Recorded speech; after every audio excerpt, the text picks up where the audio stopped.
Hello, listeners. Thanks for tuning in today. I'm Christine Passo. I'm a support and transformation coach for midlife women. I'm also the host of Unconscious Evolution.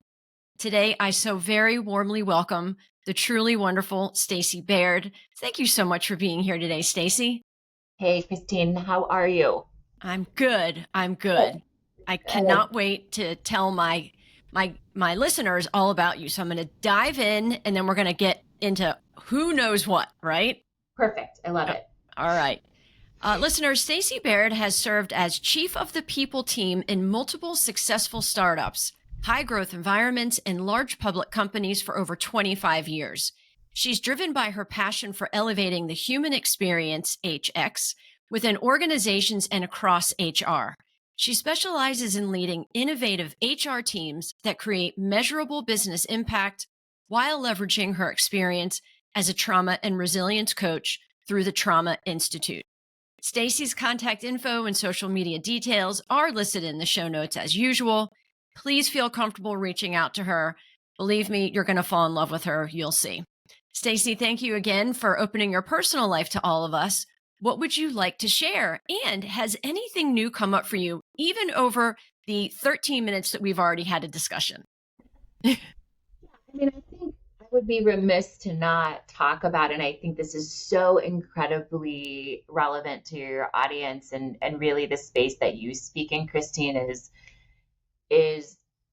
something that was incredibly transformational in my life. And this was during my tenure as chief people officer here at Community Medical Services. And we serve people that are struggling, right? We serve people struggling with opioid use disorder, and we treat them and meet them where they are in 13 states and almost 80 locations.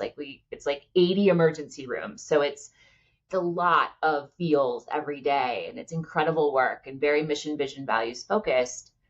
And about 9 months into my tenure here, as you know, my daughter Jocelyn, who is one of my five kiddos, was 17 at the time. And I took her to the pediatrician after multiple visits to the pediatrician, knowing something was not well with her. She was kind of getting recurrent infections and having a bunch of different issues. And this is a child who was an athlete starting at 5. Like, she's been in competitive sports and athletics, and she was not thriving any at that point. And we went from the pediatrician's office to Phoenix Children's Hospital, and in the matter of 12 hours, she was diagnosed with a very rare and aggressive form of leukemia, and was already starting chemotherapy because it was such an aggressive form of leukemia called APML, which is, again, rare in the US, but incredibly rare in peds. And I've been in healthcare most of my career. In fact, I was pre-med, and my degrees in chemistry and pharmacokinetics, and I love science and evidence-backed medicine, and I love healthcare, but I had never been in the seat of truly being a caregiver, and especially not for a cancer diagnosis. So it's relevant, as you and I discussed early on, and it's just top of mind this week because her cancerversary, what she calls her celebration of life and goodness is what she calls it. And we're grateful for her diagnosis is this Friday will be 2 years. And we were talking about it in the kitchen 2 nights ago because she had a friend over and we were talking about what she wanted to do. Because, for me, that's a big moment in her life that changed everything about what she knew as a 17-year-old. And it definitely also changed everything I thought I knew as well.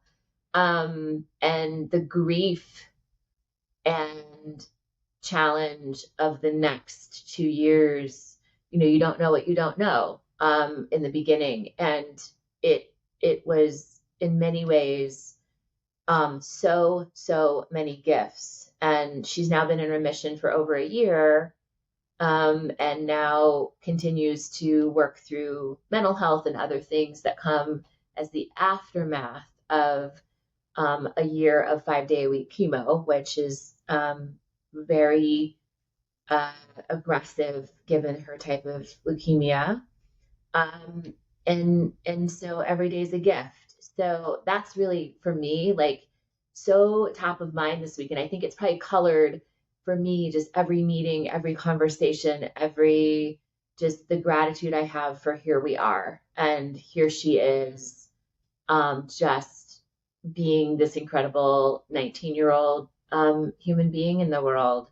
So yeah, that's like the top of mind thing for me right now.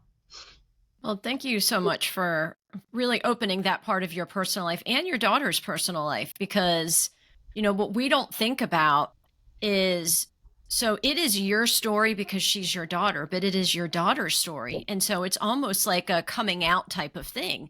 Every Yeah. time she tells somebody, every time you do, it's how are people going to react? What kind of response am I going to get?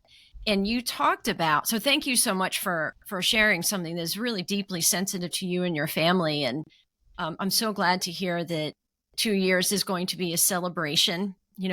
Something that we like to say in our society is, oh, well, she's stronger now because of what she's been through. And no, she's not stronger because of what she went through. She's realized more of the strengths that she has.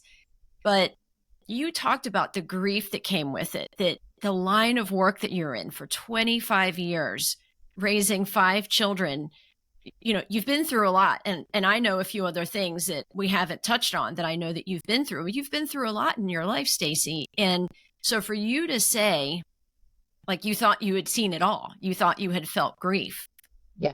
Tell us about what this grief felt like for you. Comes like grief does, it came in waves. And I think, the first wave of grief was immediate, which was grieving all the things she was not going to have over the next year because she was now in isolation. She was not allowed to have visitation due to her immunosuppression. She was a junior in high school, no proms, probably no high school graduation, no trips, just the overwhelming grief of what she wouldn't be able to ever have. The grief of, as a parent, my own experience, and to your point, clearly starting to discern her journey from mine. She's come, on my podcast, listeners ask about her all the time. So she's come on a few times to tell her own story, because to your point, her story is not my story and my story is not her story. There is overlap. One example of that is she doesn't remember the first 2 weeks of treatment at all. She does not remember anything that happened, which is the biggest gift. It was the worst 2 weeks of my life in many ways, because we almost lost her a few times that first 2 weeks. So it is such a blessing that she does not. And now what we know about trauma very likely is, that's a self-protective, and she was on a ton of medication. That's a gift because it was very challenging. I think grief and fear, right? Like obviously being gripped by, the thought of potentially losing your child or your child never being the same, which we can talk about that. That's true no matter what. And just then the waves of grief that happened, whether it was the day we shaved her head, and just that she went from being this confident person to we didn't allow visitors at all, even like the hospital staff. We had you'll appreciate this, Christine, we had a dogs only, there was therapy dogs. Oh. We had a dogs only sign up on the door. Dogs allowed, no one else. Like, no, don't come in and ask about crafts or like, he is not taking any conversation right now. And then the kind of joy and the grief of that came in waves from that point forward as we kind of went through that journey. And there's so many positive things. Like when you're in a pediatric cancer ward, there's many opportunities for gratitude because again, you're sitting with parents that are again also having the worst moments of their life, and you just come to really recognize like nothing else matters. And I think I tell a story. I actually tell this story on new employee orientation every week, because what I started to recognize is it's not dissimilar to our employees that have to show up every single day in our clinics, that want to show up in our clinics with the best possible energy and perspective possible, because our patients are also in severe states of struggle in various forms of being in recovery. And so I tell that story because the work that I then had to do for the next, well, forever, let's be honest, it never ends, um, to figure out how to self regulate and to how to not just survive, but thrive during that period of her journey, our journey, took a lot of practicing self awareness and self compassion, which I ended up digging into, doing a lot of research around Kristen Neff and Chris Germer's work on self compassion, mindful self compassion, that 3-step process, which is, neurologically shown to reduce burnout, which clearly I was in pretty quickly in this situation because I didn't quit working, by the way. I kept working. Would I do that again in hindsight? Probably not. That was probably one mistake that I probably made. I didn't really take any time off. I just kept going, which is my own trauma response to my own history. And so I started kind of using my daily journey to the hospital as really a process of self-compassion, of what do I need right now? Do I park in the parking garage, or do I give myself grace and park at the Starbucks and walk across the street? Or do I, not get so organized around being there for doctor rounds, because realistically I can get the update anytime and that's not going to control the outcome for me to be there, and give myself a little more sleep. Do I need to move today? What do I need to do? Because my job was to show up as positively as possible for her. And so I tell that story every week on NEO because it's not, again, dissimilar to what we work in here at CMS with our patients. It is ultimately everybody's individual responsibility to take control of what they need to show up and be a positive force for good when they get to work.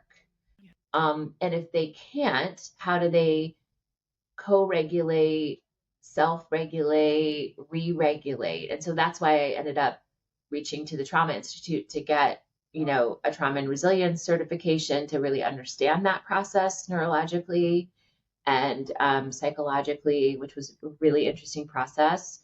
And, really process why I didn't stop working, like just that part. So for me, you're right, different journey than her, like as a, the time 46-year-old woman who has been in health and wellness and in the people space and a chief for 15 years almost now. My recognition was like, if I don't know how to do this, I don't know how anybody else knows how to do this. So that was my aha for me, is like, and if as the chief people officer, if I don't give myself permission to take the space that I need, then who else has permission to do that? So,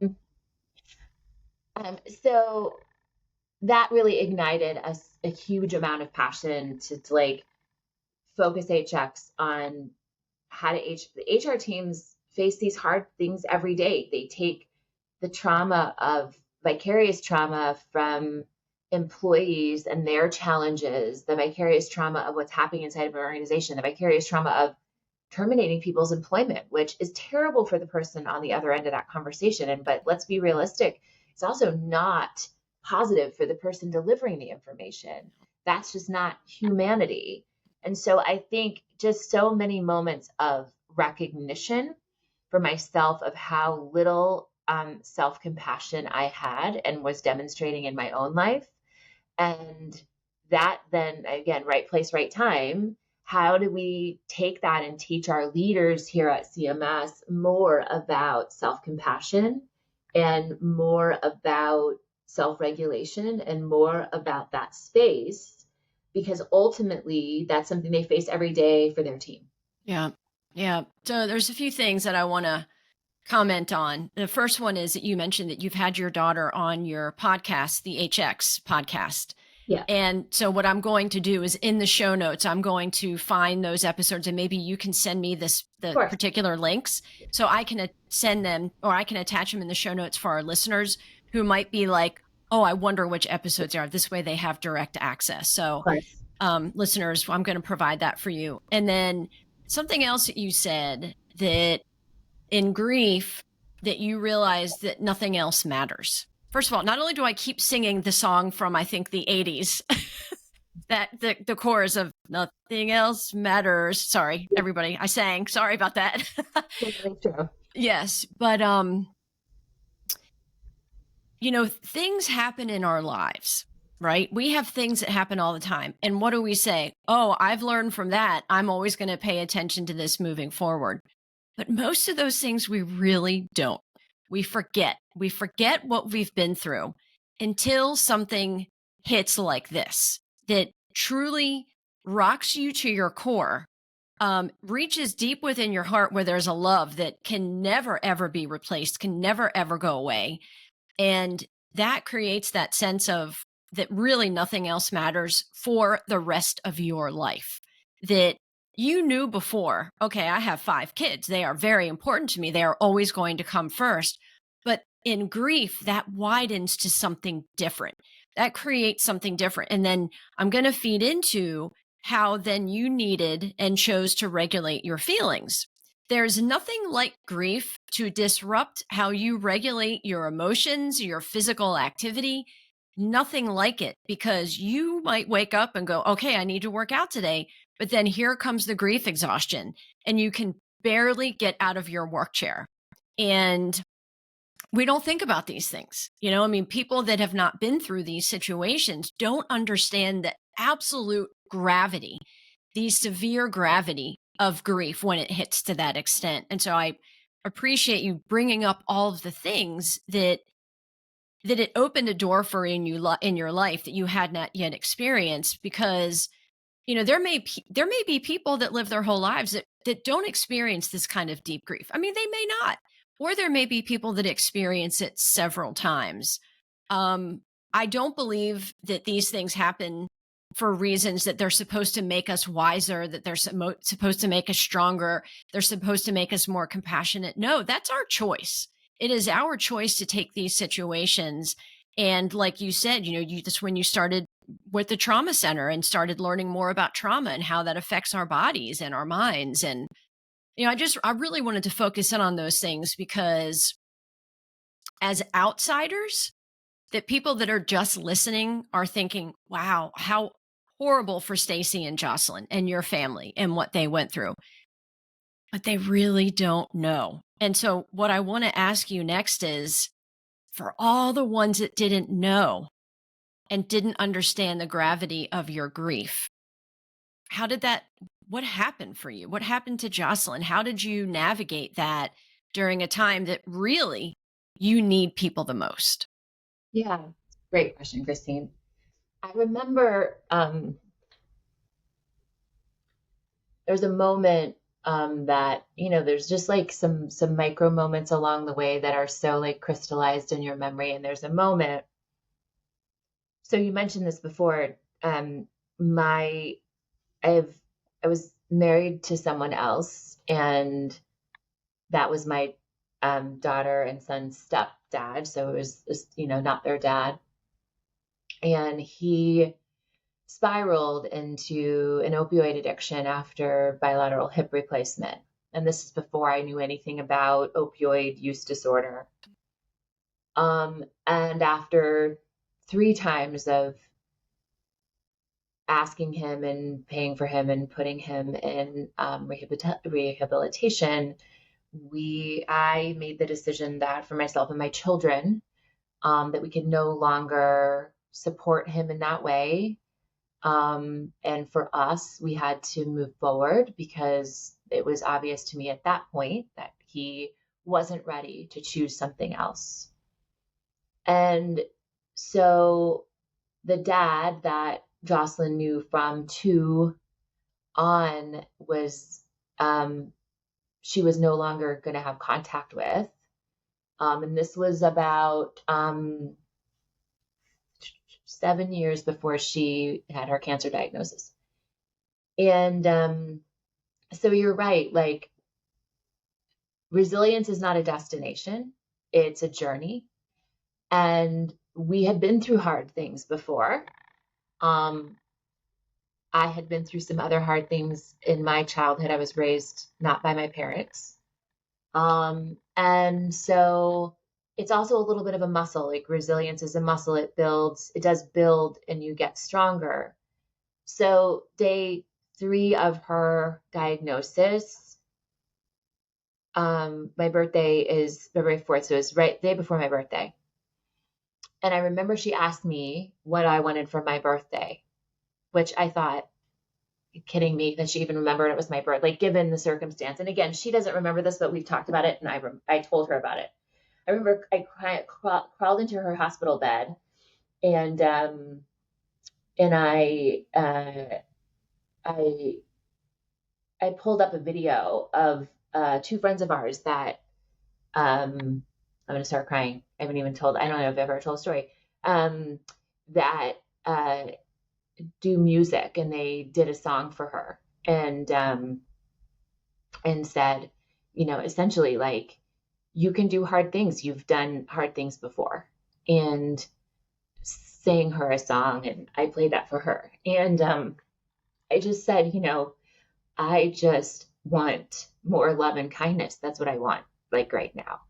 And for people to meet us where we are, and um, you know, and just for there to be support for you, for us, for our family, and for you to feel loved. Like that's what I want, because ultimately it's very easy to feel alone, even when I'm right there next to her, because she's alone in her diagnosis, right? She's alone at night in her own head. She's alone with the fear that exists. And so, what was incredible to me is that some people showed up over the next year that we weren't that close to originally, that just were people that we knew, like maybe were even just acquaintances, but the way that they showed up for us was just talking about restoring your faith in any humanity whatsoever. Just the most beautiful ways that people showed up. And in other circumstances, and she experienced quite a bit of this because teenagers don't have the self-awareness, um, other people who couldn't deal with the pain of thinking about what she was going through, who sort of severed, unintentionally severed their relationship or created distance because it was super uncomfortable for them. Why I think Jocelyn is like, it's a muscle. Like she had felt that before, because when her stepdad was struggling with opioid use disorder, there's a lot of stigma. And so people distance themselves from us, from her. Like she was in a competitive volleyball team, like her friends couldn't come and spend the night at our house. Like parents didn't think it was safe to be there. And I think that's right, probably, but it felt very hard for her. So, I think it's not intentional, but her wisdom was, I know people are just doing their best, Mom, which as the person that's in the space of being a 17-year-old with cancer, to say that's their best and it's okay. And she taught me a lot in that moment, because it was easy. Like as a mama, I was like, gloves off. Like it's like, don't come for you can come for me, don't come for my people. That's kind of how I am, right? And my husband's the same way, right? Like then he got hyper protective of both of us, of all of us, right? And she just was so almost gracious in her acceptance of how people could or could not show up, and how they were processing it and what that meant. Now, since then, like we all have our moments where she's like, "What the heck?" Yeah. When something, um, but I just remember that moment, and she just was like, it's just it's hard for people, mom. Like it's hard for people. So I think it's I did I don't know, it was an Instagram post or something. It might have been LinkedIn, where I was like, things not to say Yes. to, to someone who just got diagnosed with cancer, and there's a list of, is there a right and wrong thing to say? Yes. Yep. Yes, there are. There are right and wrong things to say. And to your point, like you said this earlier, the worst thing you can say is, well, my sister's brother's cousin had leukemia. Thank you. Thank you for that. Um, and not, it's just people don't know. They don't know how to process their grief and your grief and their fear. And I found parents being gripped with not being able to process if their child was diagnosed with cancer, how would they respond? That was really interesting for me. Like it was obvious, like there's just some people that were like, I don't want to look at that. Like if I don't look at that, that is not happening. And if I create distance, it's more comfortable for me. It's not intentional. And Brene Brown even talks about this in her work around grief, that like if if you mean to reach out to someone and they're going through something really hard and you don't take that opportunity, your grief is going to be far worse down the road when you see them in the grocery store. And then you have shame about your own courage to just reach and say. And some of the best things to say are just, can we bring by food? Offer options versus like, what do you need? Which is a very vague question. That's right. Um, and some people just showed up with stuff, and she got more blankets. I was like, everybody must think if you get cancer, you need a fuzzy blanket. Like 100%, 100% more blankets. But it was, we were just grateful. We were just grateful for those people that took action, that did. And there were some really disappointing outcomes, like her school. I'm not going to blast who it is, but I was incredibly disappointed at her school's response. Really no support. It was Mm. really painful. And like even the question of, can she, well, if she can't finish the class, I'm like, well, no, she's not Yeah. going to be taking the final. That is for sure. Because she had really severe cognitive impairment because of her chemotherapy. She had no short-term memory. She couldn't study and remember. It was very hard. Still something she struggles with right now. Yeah, so it's just an interesting, just again, this experience in life, like you said, which was painful and beautiful.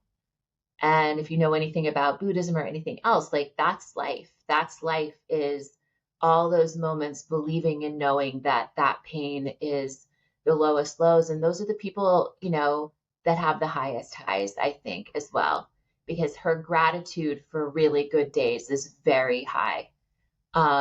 And my gratitude for just a normal day is really high Yeah. because of your stuff.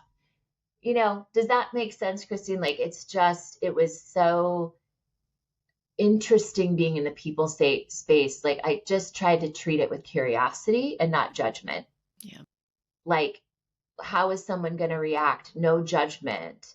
That's interesting. That's interesting. They are doing their best. And it's just interesting to me how people are responding, where some people jumped through rings of fire to do anything, people we barely knew. Yeah. And I think that's just such a testament to like the human spirit in some ways, and just some people's innate integrity around and what they find themselves drawn to.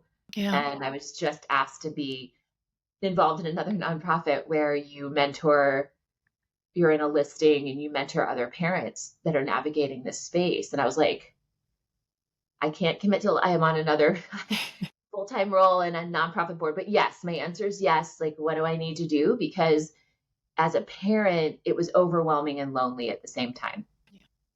And I had a support system, and I didn't have anybody I knew that had helped their child navigate cancer. So it was a tough spot.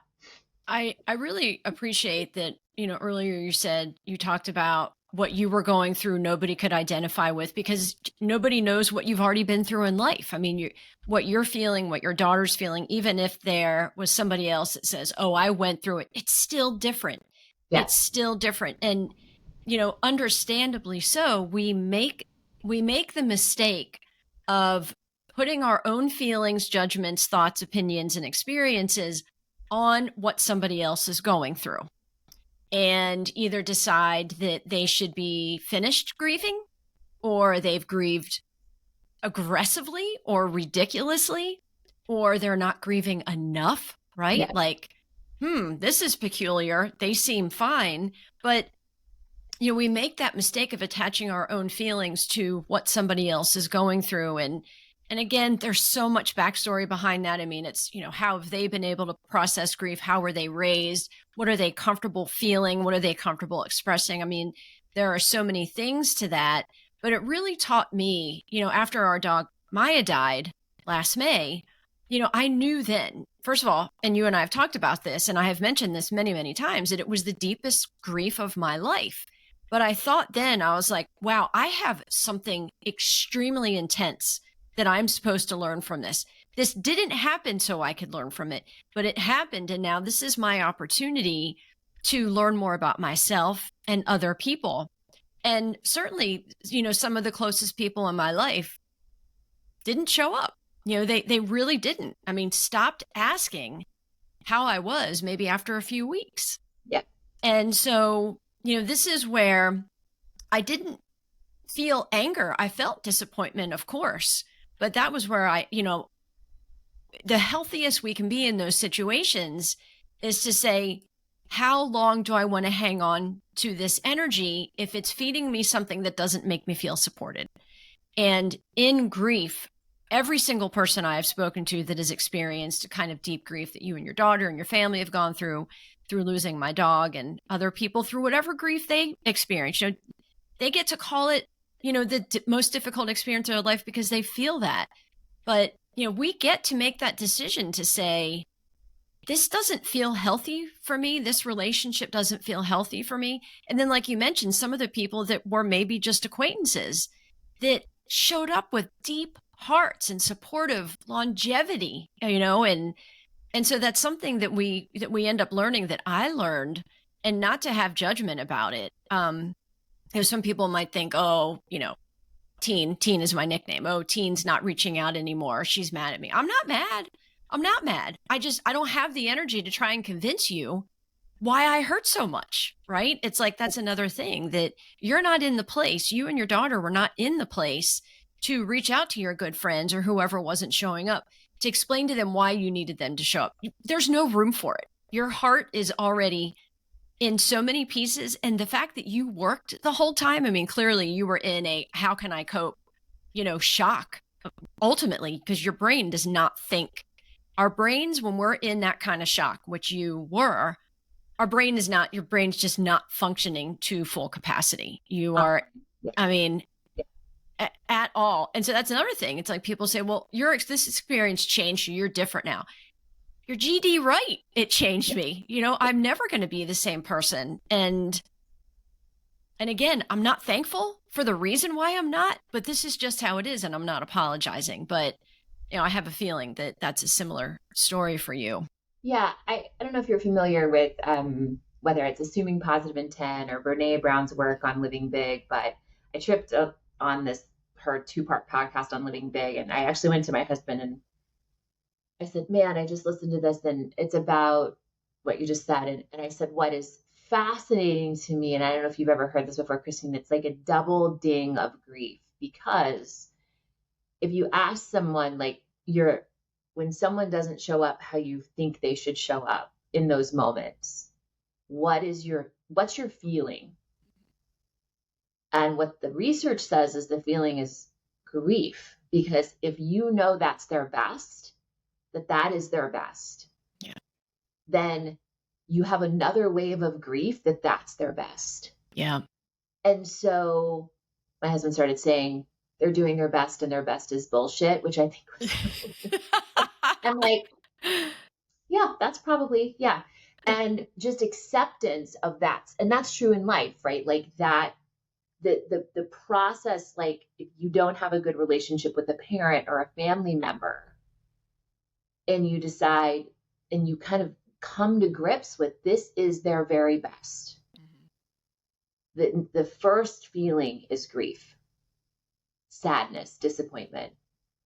And then acceptance, which then feels like freedom. Like you said, then it's like, I accept that that's their best. And that's where they are today. Doesn't mean they can't get better as well. They can't improve where they are. And that was such, and again, I say this every week on NEO because one of our values is assuming positive intent. And I'm like, guess what, y'all? That's totally inside out work, because if Yep. you can't assume positive intent of yourself, you can't assume positive intent of anyone else. Yep. And assuming positive intent is complicated. It's moving towards gratitude. It's moving towards abundance. It's moving towards authenticity. It's moving away from what other people think. It's moving away from fear. It's complex. We just had this episode in the HX podcast as I literally log in NEO every week and I tell my story, and then I talk about this internal value at CMS and why I had such an epiphany in that year of, man, this is a me issue. Like not being able to assume positive intent of someone else is about I'm at.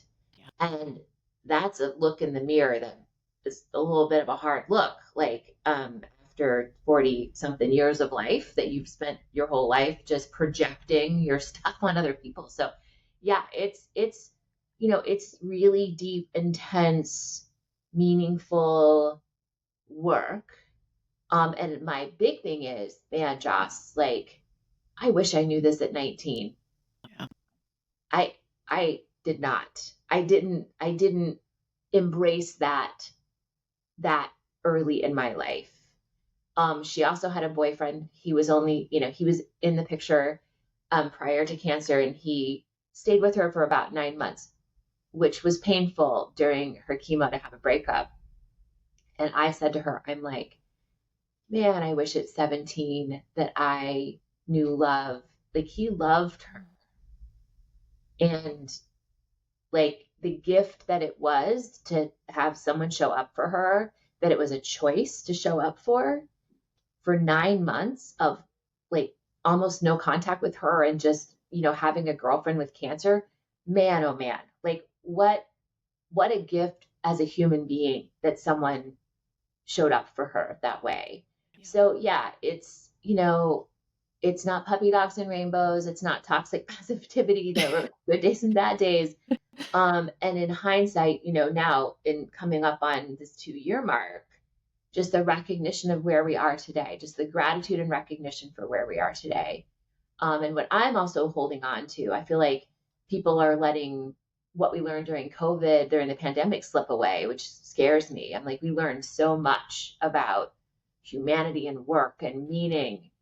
And I don't want to lose what I learned 2 years ago, because it was the most meaningful lessons of my life. And it's really easy to slip back into homeostasis and your comfortable life and right, everything's good again. And just sit in gratitude for that. Yeah. It's a different space. You know what? And it's really interesting that you say that. And I think this is what happens to a lot of people, where before I said, we all have a lot of things that happen to us and we say, okay, now I'm aware, I'll never do this again. Well, if we don't continue the practice, right, then it slips away. And that's the journey that you said you will always be on. That's the journey I have committed to as well. It's like, I'm always going to continue that process because I know who I was before, and I don't want to be her anymore. I want to be who I'm continuing to grow into and learn about, because it's just allowing me, first of all, acceptance in my life. Accepting all the things around me was one of the hardest things I've ever done, because I think I had lived in a state of denial for so long. But even something like creating an awareness for acceptance, if I let go of that, then I'm inviting just my thoughts back into the picture versus consideration for everybody else. So I appreciate that you said that. And really, it's all about continuing that journey, continuing the practice, and never thinking we've got it. Never thinking, oh, I've got it figured out, I don't have to do that anymore. No, that's when you keep going. Yeah. One thing I'll also say that was really resonant in this trauma informed coaching I went through, Christine, and something you mentioned before is like, trauma is not comparative. People can drown in 10 feet or 1 inch of water. And it, it feels the same. Yeah. It feels like drowning. And so, like, in the work of, you know, because you can almost have survivor's guilt for parents that who lost their children to cancer, which is intense grief.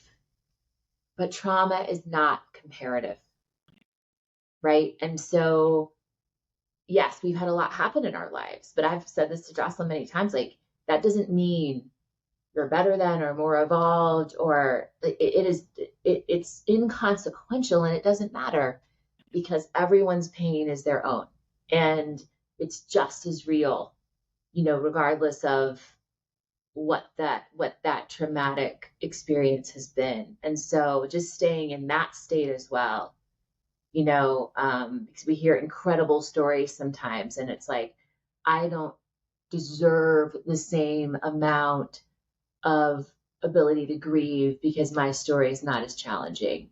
That's just not true. That's the Yeah. story we tell ourselves. So I think that's a big, that I continue to convey to people. And we see that here all the time. People overdose and lose people, and then other people are saved. And I feel like they don't feel like they have permission to grieve the trauma of almost losing somebody to overdose. It's traumatic. It's traumatic as well. So that's another lesson for me in being in this business and being in pediatric cancer board, where some days we would, children, we would lose kids on that cancer board, and my kid got to live. And you can have like your own level of grief around that, and just your worthiness of being in the space of that. So just holding on to that too. Yeah. Yeah. That's actually a really great way to kind of button us up here today. Stacie, wow, this has been such a beautiful, open, emotional conversation. And I really appreciate you sharing with me, with our, my listeners, and bringing so many things to a light that can be, I'm not a positive platitude person, but to a positive light, that continuing this journey, and, always keeping our mind open, that we can not only show up better for ourselves, but we can love bigger and we can love better. So thank you so much for all of that, and for being here today. And of course, listeners, Stacie's contact information is in the show notes. Please reach out to her, and I will be sure to also attach those episodes that she talked about that she shared with her daughter. And so until next time, enjoy yourself, enjoy the moment, and try to discover what your unconscious evolution is.